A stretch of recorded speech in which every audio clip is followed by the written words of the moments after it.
এখন আর নিজেকে নিয়ে অতটা ভাবি না যতটা আগে ভাবতাম।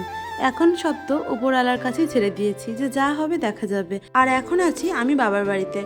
মায়ের কাছে থাকাকালীন কোনো চিন্তা ভাবনাই আমার মাথায় খুব সহজে আসতে পারে না। সকালবেলা ঘুম থেকে ওঠার কোনো চাপ নেই, এটা করব কি ওটা করব সেটারও কোনো চাপ নেই।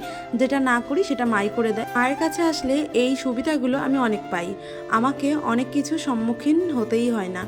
আমি নিজের মতো নিজে থাকি, নিজের মতো নিজে আনন্দ, খাওয়া দাওয়া, মেয়েকে নিয়ে ঘোরাঘুরি এগুলোই করতে থাকি। মা কিছু বললেও গায়ে লাগে না।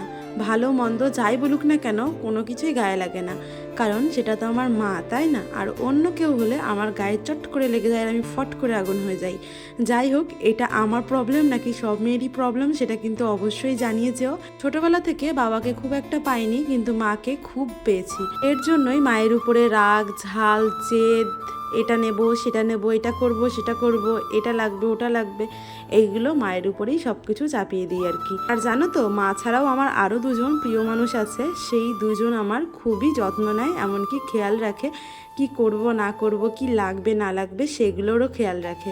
তো সেটা হলো আমার দিদা আর দাদু।